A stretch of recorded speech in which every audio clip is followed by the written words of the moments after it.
오늘은 생명의 빛이라는 말씀의 제목을 가지고 함께 은혜를 나누고자 합니다.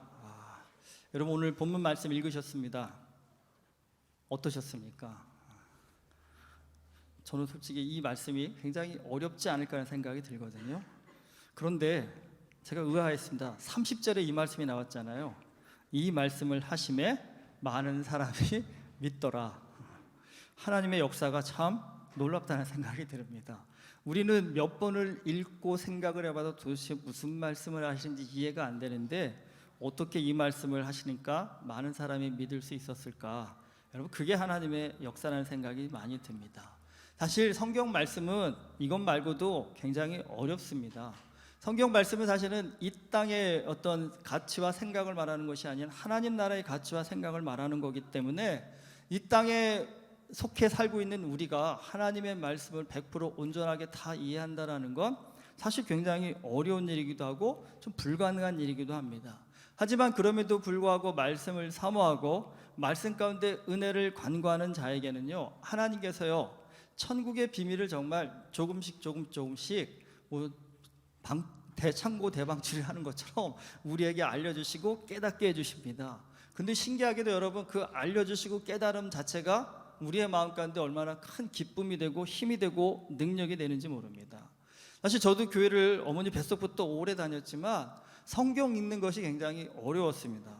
그리고 저도 좀 따지는 스타일이었기 때문에 젊어서 말씀을 읽다 보면 이해가 안 되면 이게 무슨 말씀인지 나름 저도 좀 공부 좀 열심히 한다고 하는 사람이었는데 그때는 좀 교만했죠. 내가 이해가 안 가는데 다른 사람은 이해가 갈까 생각까지 할 정도로 이렇게 건방을 좀 떤 때가 좀 있었습니다.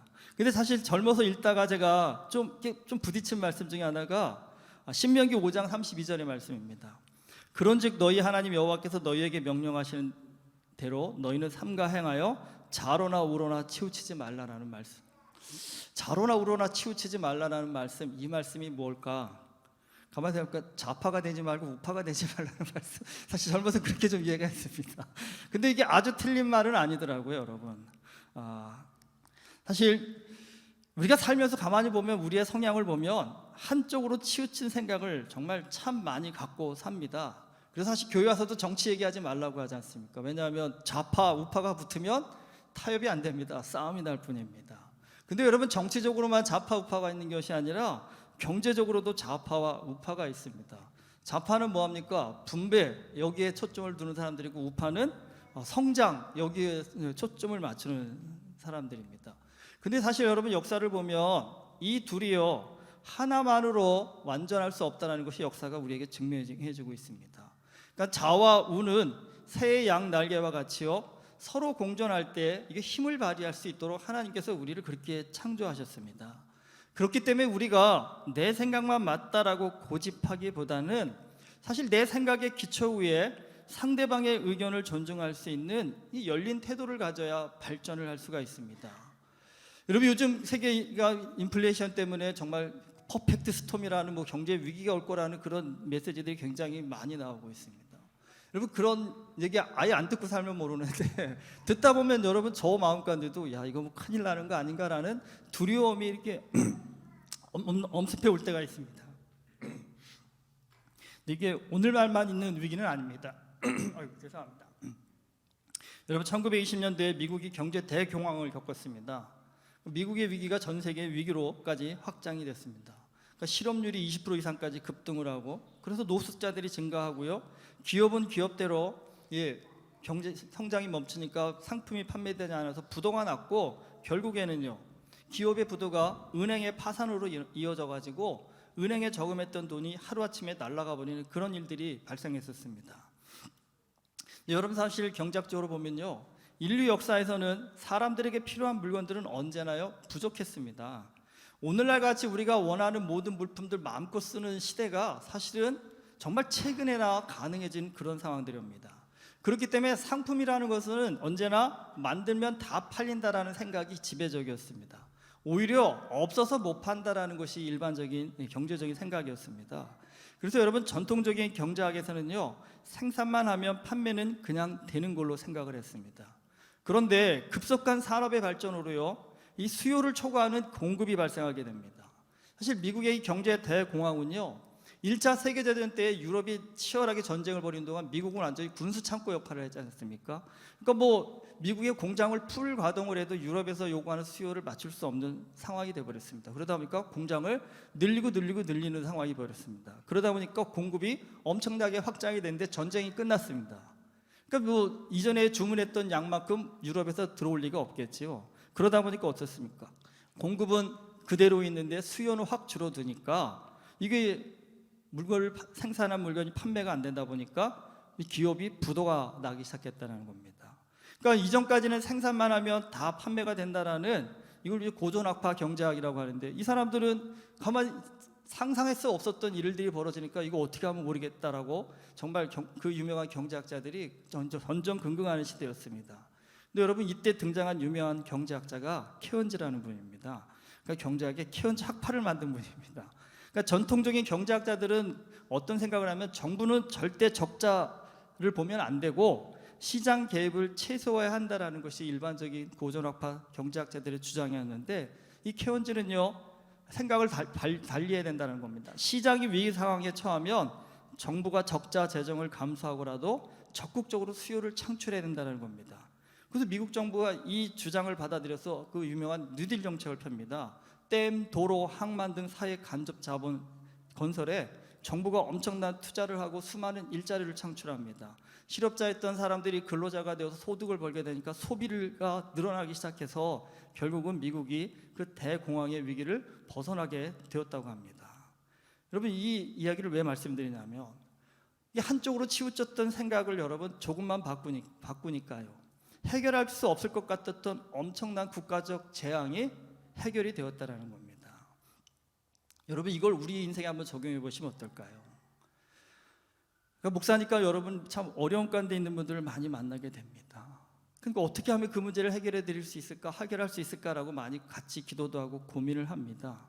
그런데 목회가 좀 이 연륜이 쌓이다 보니까 사실 우리 인생의 문제라는 것이 가만히 생각해 보니까요, 생각을 조금만 바꾸면요, 해결되어질 것들이 너무나 많다라는 겁니다. 그러니까 많은 분들이 어렵다, 힘들다 하지만 사실 그 문제의 정말 99.9%는요 마음만 고쳐먹으십니다. 생각만 바꾸면 얼마든지 해결할 수 있는 일들이라는 겁니다. 그런데 사실 그런 어려운 가운데 있는 분들하고 그렇게 얘기를 나누다 보면 특징이 있습니다. 고집스럽게 자기 생각을 바꾸려 하지 않는다라는 겁니다. 그러니까 죽으면 죽었지 그냥 내 생각대로 가겠다라고 하는 그런 고집을 부릴 때가 우리에게 얼마나 맞는지 모릅니다. 사실은요, 여러분, 고집스럽게 이렇게 내 생각만을 고집하게 되면요, 진리가 옆에 있어도요 알아보지 못하는 어리석은 사람이 되고 맙니다. 성경에 보면 예수님은 스스로를 빛이라고 자주 표현하셨습니다. 성경에는 빛과 어둠에 대한 비교의 말씀이 많이 나옵니다. 근데 여러분, 일반적으로 성경에서 말하는 빛의 의미라는 것은요 깨달음입니다. 그럼 반대로 어둠이라는 것은요 무지를 말합니다. 그러니까 깨달은 자는 빛 가운데 살고요, 무지한 자는 어둠 가운데 산다라는 겁니다. 그런데 여러분, 무엇을 깨닫는 것이 이 빛 가운데 사는 것일까요? 그것이 진리입니다. 그럼 그 진리가 무엇입니까? 여러분, 진리라는 것은 거짓이 없는 참된 것입니다. 영원히 변치 않는 가치를 가진 것입니다. 그러니까 쉽게 말씀드리면 진리라는 것은 진짜이고요, 빛이라는 것은 그 진짜를 알아볼 수 있는 힘이라는 겁니다. 여러분, 진짜를 알아보고 살고 계시나요?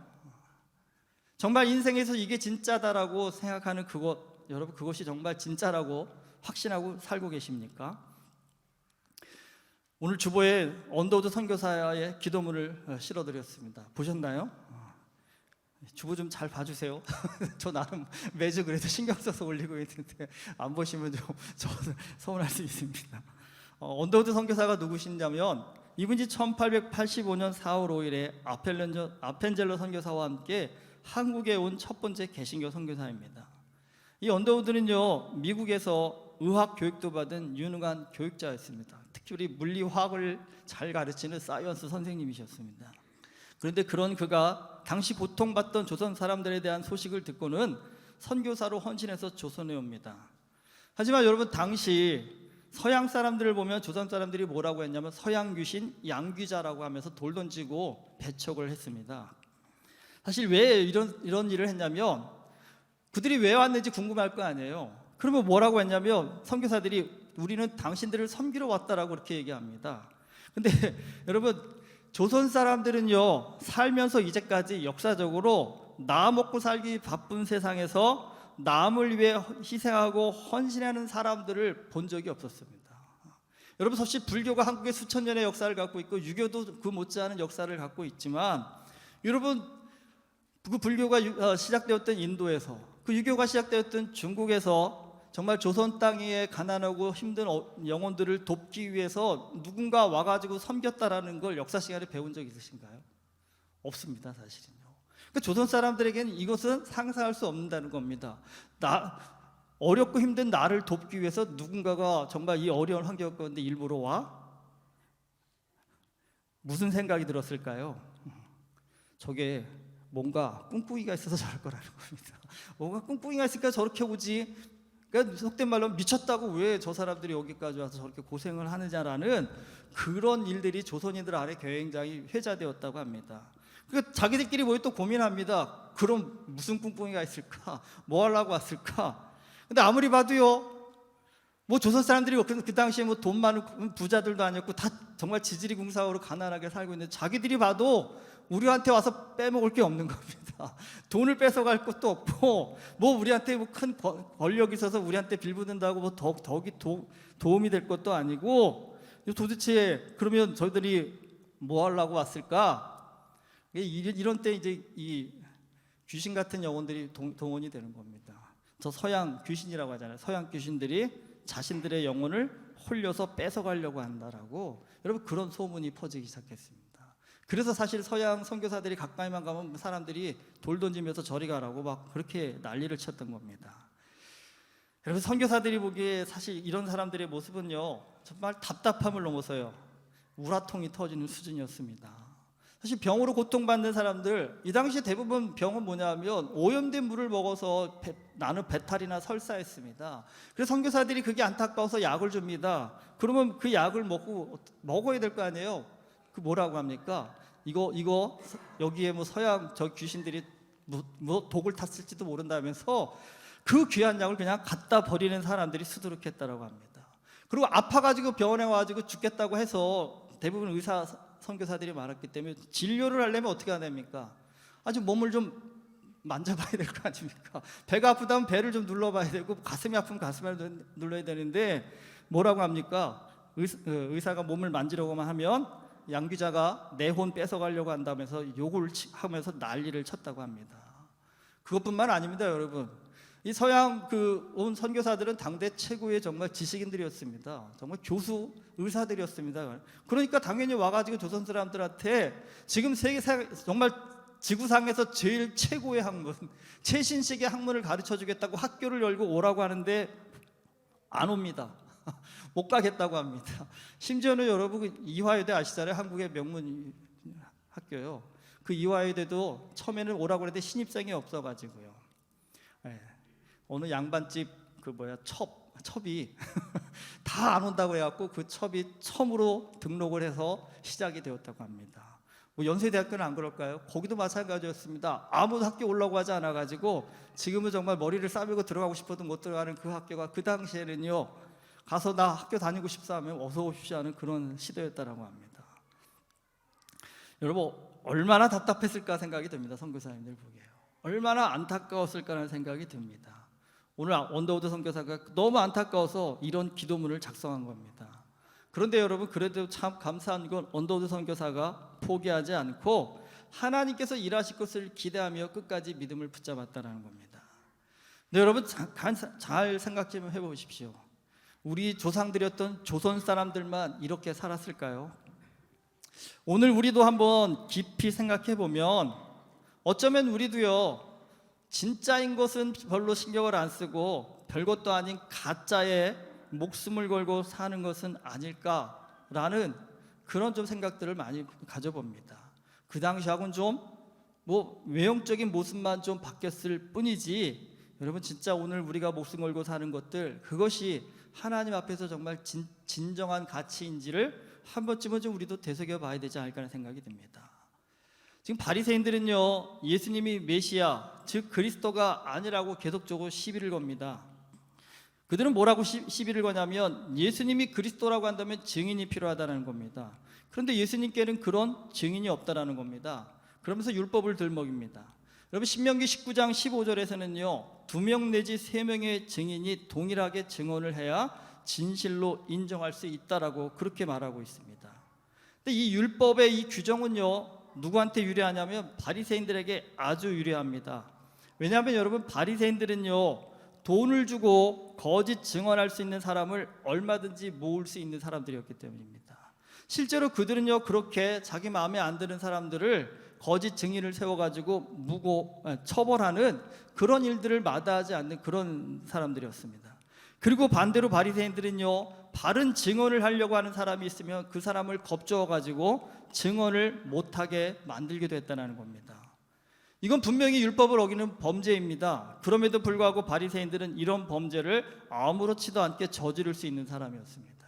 그런데 예수님은 그럴 수 없지요. 바리새인들이 이렇게 제약된 일을 벌인다고 해서 나도 똑같이 눈에는 눈, 이해는 이해 해가지고 그렇게 할 수는 없으시겠죠. 그러니까 지금 바리새인들은 자신들에게 유리한 방식으로 예수님을 판단하겠다라는 겁니다. 그러니까 예수님한테 윽박지는 겁니다. 네가 그리스도라면 증인을 대라는 거죠. 증인을 2명이든 3명이든 증인을 데리고 오면 우리가 믿어주겠다라는 겁니다. 근데 이들이 이미 다 손써놨습니다. 예수가 그리스도라고 증언만 하면 너는 그날로 끝장이다라고 협박하고 위협하니까 아무도요 나서서 예수님을 증언하려 하지 않았다라는 겁니다. 근데 여러분, 한번 생각해 보십시오. 조금만 생각이 있는 사람이라고 한다면 그리스도를 한다는 그 중차대한 일이 2-3명의 생각으로 결정될 수 있는 일일까요? 그런 것이요. 시간식으로 정말 못된 마음 먹은 사람 2-3사람이 마음 먹고 한 사람 여러분 몰아붙이고 나쁜 사람 만드는 건 일도 아닌 그런 일이지 않습니까? 여러분, 근데 거기에 무슨 진리의 기준을 둔다라는 것만큼 어리석은 일은 없습니다. 이건 예수를 그리스도로 알아보는 일, 여러분 이것은 그냥 딱 만나보고 느낌 왔어 이런 차원으로 판단할 일이 아닌 것이요. 이걸 판단할 수 있는 제일 좋은 건요 좀 오랜 시간 함께하면서 그 말과 행동을 깊이 관찰하면서 정말 그 사람이 어떠한 진실성을 갖고 있는 사람인지를 볼 수 있는 관계를 갖는 것이 그 사람의 진면목을 알아볼 수 있는 최고의 것이라는 겁니다. 근데 여러분, 예수님은요 사람들을 만나고 다니면서 굳이 나를 알아봐 달라고 말씀하지 않으셨습니다. 근데 여러분, 우리가 잘 보셔야 될 게 우리 주변에도 나 좀 알아봐 달라고 하는 사람들은요 여러분, 그런 분들은 대부분 가짜입니다. 사기꾼입니다. 여러분, 진짜는 어떤 걸까요? 진짜는 말하지 않아도 진가가 드러나게 된다는 겁니다. 사실 예수님은 직접적으로 자기 입으로 내가 그리스도라고 말하신 적은 없습니다. 하지만 주변에서 예수님을 따라다니던 많은 사람들이 예수님의 말과 행동을 보니까 저분이야말로 그리스도시다라는 고백이 그냥 나왔고, 그 질문을 할 때 예수님은 사실 거기에 예스라고 이렇게 딱 대답해 주시면 너무 좋은데 예스라고도 얘기 안 하십니다. 네가 말한 대로다, 내가 생각한 대로다. 그러니까 얼핏 보면 예스입니까 노입니까 라고 좀 분명하지 않은 분들입니다. 그러나 치만 물어본 사람들은 이미 예수님의 그 말씀으로도 예수님을 그리스도라는 것을 다 믿고 알게 되었다는 겁니다. 한번 생각해 보십시오. 근데 율법을 제대로 배우지 않은 일반 사람들도 예수님을 그리스도로 알아봤습니다. 그런데 율법을 그처럼 많이 배우고 공부한 바리새인들이 모든 사람들이 예수님이 그리스도심을 알아보는데 정작 그들만 그것을 못 알아보았습니다. 왜 그랬을까요? 여러분, 이게 바로 자기 생각에만 매몰되어 있었기 때문입니다. 여러분, 사람은 죄성이 가득한 죄인이기 때문에 자기 생각에 빠지면 필연적으로 우리는요 돈이나 명예나 권력과 같은 이 땅의 것에만 집착하게 되어 있습니다. 그런데 우리가 이 땅의 것에 집착할수록 우리는요 진리에서 멀어지게 됩니다. 바울 사도는 고린도후서 4장 18절에서 우리가 주목하는 것은 보이는 것이 아니요 보이지 않는 것이니 보이는 것은 잠깐이요 보이지 않는 것은 영원함이라고 하셨습니다. 우리가 인생을 좀 살면 살수록 어떤 느낌이 드십니까, 여러분? 외모나 돈이나 학벌 등에 보여지는 것들보다는요 좀 믿음, 소망, 사랑과 같은 정말 보이지 않는 것들이요, 우리 인생의 더 중요한 행복의 요소라는 것을 깨닫게 됩니다. 그런데 이 땅의 것에 집착하다 보니까 하나님에 대해서 누구보다도 많이 배운 바리새인들이 이거를 모르게 되었다는 겁니다. 예수님이 그게 너무 안타까우셨습니다. 23절에서 뭐라고 말씀하십니까? 너희는 아래에서 났고 나는 위에서 났으며 너희는 이 세상에 속하였고 나는 이 세상에 속하지 아니하였다라고 말씀하십니다. 여러분, 예수님이 말씀하시는 그 위와 아래, 그것이 무엇이겠습니까? 여러분, 한번 제가 이 질문을 한번 드려보겠습니다. 여러분, 지금까지 사시면서요, 이거 정말 행복하다, 나 이렇게 살다 죽고 싶어, 나 이렇게 살다 죽으면 정말 여한이 없겠어 라는 그러한 생각이 드신 적이 있으시나요? 죽는 것도 생각 안 해봤는데 뭘 하다 사는 것 같아요. 근데 여러분, 진짜 가만히 생각해보면 정말 이렇게 살다 죽으면 정말 좋겠어 할 만한 것을 만난다고 한다면요, 사실 그 삶이 짧든 길든 저는 그게 행복이 아닐까 하는 생각이 들거든요. 근데 막상 우리 이렇게 주변에 살펴보시면, 우리 부모님부터 그랬지만, 뭘 하고 살면 정말 죽어도 여한이 없을 만큼 행복할까? 떠오르시나요? 가슴에 뭔가 팍 와 닿으시나요? 여러분, 이게 있으신 분은 정말 행복하신 분입니다. 그분은 어떤 환경이 필요가 없습니다. 이미 그분은 천국에 있는 분이나 마찬가지입니다. 지금 금요기도회 때 제가 한국 교회사 중에서도요, 조선에 온 선교사들을 다루고 있습니다. 근데 저 개인적으로 말씀을 준비하면서 저만 은혜를 받는지 모르지만 정말 가슴이 뜨거워지고 있습니다. 알았던 내용들이었고 배웠던 내용들이지만 다시 한번 되새기다 보니까 제 마음 가운데 주시는 은혜들이 너무 많더라고요. 엊그저께 금요일에는 존 헤론과 맥켄지 선교사에 대해서 나누었습니다. 여러분, 이 헤론, 이분은 미국의 테네시 의과대학을 수석으로 졸업한 수재였다고 합니다. 그러니까 개교일에 최고의 성적으로 졸업했다고 합니다. 그리고 이 맥켄지라는 선교사는 캐나다에서 유능한 교사 또 목사였다고 합니다. 그런데 그런 분들이 조선에 와서 선교사로 헌신하다가 다 젊은 나이에 모두 질병으로 돌아가십니다. 아마 세상 사람들이 보기에는 저 빵빵한 이력에, 저 엄청난 스펙에 왜 저렇게 살다 갔을까라고 안타까울 겁니다. 의사, 교사, 그것도 저 미개한 나라의 의사, 교사도 아니고 당대 최고의 선진국인 미국과 캐나다에서 얼마든지 잘 먹고 잘 살다가 갈 수 있는 그런 좋은 조건에 있는 분들이었는데, 그분들이 그 가난한 조선에 와서 사서 고생을 하다가 정말 짧은 인생을 살고 돌아가십니다. 다 30대 초중반에 돌아가십니다. 여러분, 세상 사람들이 볼 때 얼마나 미련하게 그지없을까요? 여러분, 요즘 의사 되는 거 누구나 다 바라보는 엄청난 일이 아니지 않습니까? 여러분, 내 자식이 의사 됐는데 저렇게 아프리카 오지로 선교사 간다면 어떠실 것 같으세요? 아마 차라리 의대를 안 보내는 게 낫기도 모르겠다는 마음 드시지 않을까요? 솔직한 심적으로 그분들이 뭐 때문에 여기 왔을까라는 생각이 듭니다. 그런데 여러분, 중요한 것이 있습니다. 그분들이 어떻게 돌아가셨냐라는 겁니다. 지난주 주보 보셨습니까? 이번 주 주보도 못 봤는데 지난주 끝까지 열어가지고 지난주 주보에는 루비 캔드릭이라는 여자 선교사님의 편지글을 올려드렸습니다. 미국 분인데 24살의 젊은 여성인데, 이분이 조선에 선교사로 왔다가 맹장염에 걸려갖고 25살에 돌아가십니다. 이분 미국에 있었다고 한다면 맹장염 수술 받고 아마 살았을 겁니다. 근데 여러분, 이분이 조선에 있기 때문에 수술 받지 못하고 맹장염 때문에 돌아가셨습니다. 근데 여러분이 돌아가면서 이분이 남긴 유언이 있습니다. 지금 묘비에 저 글이 써 있다고 합니다. 만일 내게 일천 생명이 있으면 그것을 모두 한국에 주렵니다 라고요. 여러분, 믿지 않는 분들이 보면 이거 미쳤죠?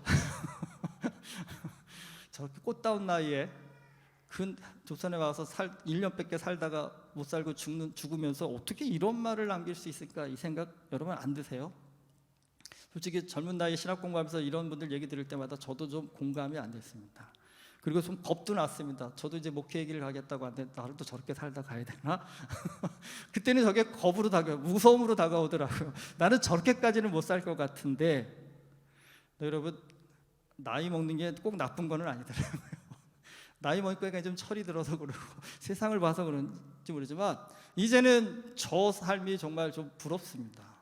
저렇게 살다 갈 수 있다면 참 행복하겠다는 생각도 듭니다. 존 헤론 선교사도 의사로서 조선에 와서 열심히 봉사하다가 5년 만에 이질에 걸려갖고 돌아가십니다. 전염병에 걸려 돌아가십니다. 근데 여러분, 그분이 죽음 앞에서 뭐라고 유언을 남겼냐면 한국과 한국 사람들을 더 뜨겁게 더 사랑하고 싶소라는 그런 유언을 남기셨다고 합니다. 자신의 삶을 전혀 후회하지 않으셨습니다. 오히려 이분들은요, 이런 감격적인 하나님 나라의 일을 할 수 있었다는 것에 감사했다라는 겁니다. 여러분, 쉽게 표현이 들면 죽어도 여한이 없는 그런 삶을 나는 살았습니다라고 그렇게 고백하고 돌아가셨다라는 겁니다. 제가 이 말씀 준비해서 저도 저한테 질문을 해봤습니다. 나도 죽을 텐데, 나도 죽는 그날에 이런 고백을 할 수 있었을까? 너 정말 죽어도 여한 없을 만큼 하나님 참 행복하게 살다 갑니다라고 그렇게 고백하고 갈 수 있을까? 제가 아무리 생각해봐도 세상에서 돈 좀 벌었다고 해서, 사회적으로 좀 더 성공을 했다고 해서 죽음 앞에서 이런 유언을 남길 수는 없을 거라는 생각이 좀 확신이 들었습니다. 여러분, 솔직한 심정으로요.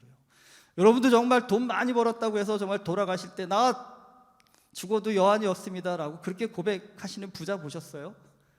여러분, 높은 권력자들 중에 나 죽어도 여한 얼마큼 세상에서 정말 높은 권세 다 누려봤나라고 행복했노라고 이렇게 고백하고 돌아가시는 권력자들 보신 적 있으십니까?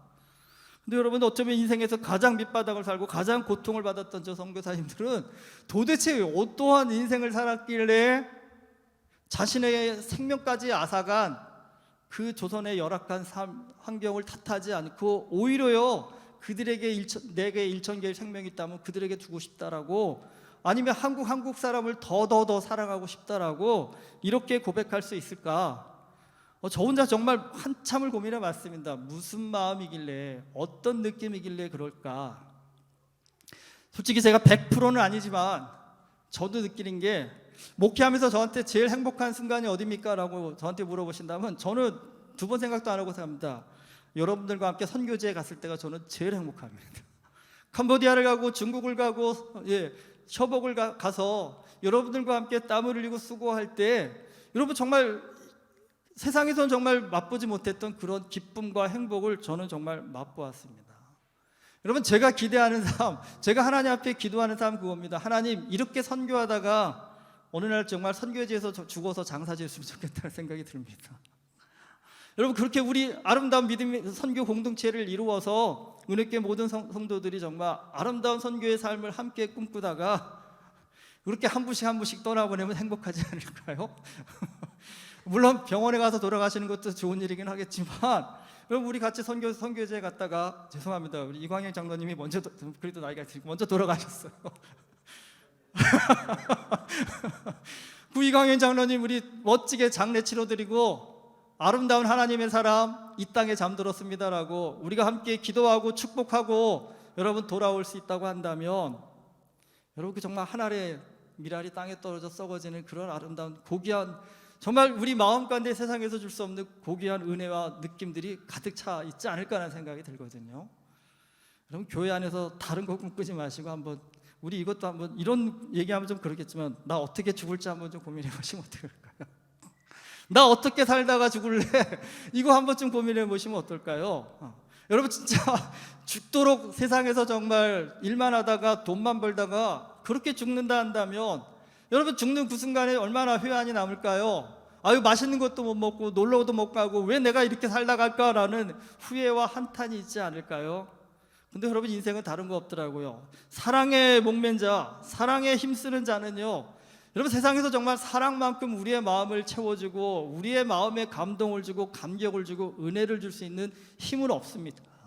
네, 여러분, 그 사랑이라는 것이 세상 세속적인 어떤 육신적인 육체적인 그런 사랑이 아니라 하나님께 받은 거저받은 그 사랑을 아낌없이 흘려보낼 때 오는, 여러분, 마음의 그 어떤 깊은 내면에서 나오는 그 사랑의 감격과 감사와 감동이라는 것은요, 여러분, 정말 맛보지 않은 사람은 알 수 없는 그런 정말 하나님이 주시는 특별한 힘이고 특별한 능력이고 특별한 은혜입니다. 이거 누가 맛보아할 수 있을까요? 여러분, 이게 예수 그리스도 안에서 진리를 아는 자만이 맛보아할 수 있는 것입니다. 빛 대신 예수님 안에서 인생의 참된 진리를 발견한 자만이 헌신할 수 있고 맛볼 수 있고 체험받을 수 있는 그런 은혜의 능력이라는 사실입니다. 여러분, 오늘 뭐 여러 가지 말씀을 드렸지만 이거 하나만 좀 오늘 머릿속에 담아가서 한 주 동안 좀 고민해 보십시오. 나 어떻게 살다 죽을까? 나 어떻게 살다 죽으면 루비 캔드릭처럼 존 헤론 선교사님처럼 저렇게 후회 없는, 정말 30몇 살, 20몇 살의 꽃단 나이에 죽어도 저렇게 후회 없는 그런 인생을 살았노라고 고백할 수 있을까? 한 번쯤 좀 고민해 보시면 좋지 않을까요? 죄송하지만 나이가 많으실수록 이제 시간이 많지 않잖아요. 물론 가는 건 순서가 없지만 그래도요, 시간이 좀 많이 남지 않았다고 생각이 드시면 이 많이 남지 않은 이 시간 동안 나도 예수 그리스도 안에서 참되신 진리신 예수 그리스도를 발견하여서 빛 가운데 정말 참된 인생, 복된 인생 살다 갈 수 있는 그런 인생을 한번 좀 꿈꿔보시면 어떠실까요? 여러분, 그렇다고 해서 너무 또 이게 루비 캔드릭이나 존 헤론 선교사님처럼 너무 극단적으로 생각하시면 안 됩니다. 이게 벌써 200년 전 일입니다. 그러니까 우리가 똑같이 그렇게 살 필요도 없고 그 이유도 없습니다. 이 시대가요. 그러나 적어도 선교는 혼자가 아닌 공동체적인 삶입니다. 이왕 여러분 교회에서 신앙생활 하신다 한다면 그냥 주일날 와서 반갑습니다, 잘 지냈어 라고 인사 지내는 차원이 아니라 하나님, 내게 붙여진 이 지체와 함께 나 죽는 날까지 선교하다 갈 수 있는, 섬기다 갈 수 있는, 나누다 갈 수 있는 그런 인생 살게 해주십시오라고 여러분 마음 정말 꼭 잡으시고 여러분 한 분 한 분을 좀 귀하게 여기시면서 정말 은혜교회가 선교 공동체로서의 삶을 살다 갈 수 있었으면 너무나 좋겠습니다. 그래서 양화진의 외국인 선교사님들 묘역이 있지 않습니까? 근데 저 그 생각이 들더라고요. 우리 교회도 그런 묘역 하나만 좋지 않을까? 그냥 공동묘지가 아니라 거기는요, 선교지 다녀온 분만 묻힐 수 있더라고요. 그리고 우리 자자손손 후손들이 우리의 믿음의 조상들이 어떻게 살다 죽었는지를 좀 그곳에서 교육받고, 우리 젊은이들이 정말 헛된 세상의 가치에 뺏겨가지고 마음 뺏기는 것이 아니라 거기에 가서 그 이름 한번 볼 때마다 나도 좀 한번 이렇게 멋지게 살다 가야겠다라는 은혜의 다짐을 할 수 있는 여러분 그런 선교 공동체적인 교회가 될 수 있다 한다면요, 저 죽어도 영환 없는 나 정말 잘 살다 갑니다라고 하나님 앞에 말할 수 있는 그런 은혜를 우리 체험할 수 있지 않을까요? 여러분, 예수님이 빛이십니다. 밝은 빛 안에서만 제대로 볼 수 있습니다. 오늘 우리 안에 예수 그리스도 안에서의 참 빛을 발견하고 그 안에서 정말 진리의 길을 후회 없이 달려갈 수 있는 우리 모두가 될 수 있기를 주님의 이름으로 축원합니다. 기도하시겠습니다. 예수님은 생명이십니다. 예수님은 진리이십니다. 예수 그리스도 안에서 인생의 가치와 목적과 의미와 뜻을 발견한 사람, 그 사람은 죽어도 여한이 없는 그런 복된 삶을 살게 되는 줄 믿습니다. 주님, 오늘 주님 앞에 나와 예배드리는 우리 모두에게 이 은혜 허락하여 주시옵소서. 이 영적인 축복 허락하여 주시옵소서. 은혜교회 모든 성도님들이 선교 공동체가 한마음 되어 선교 공동체가 되어 하나님 나라의 복음 전하는 일에 최선을 다하다가 하나님 기쁨으로 주님 나라 갈 수 있는 우리 모두 되어줄 수 있도록 우리에게 예수 그리스도의 참 빛을 하나님 허락하여 주시옵소서. 예수 그리스도 이름으로 기도드립니다. 아멘.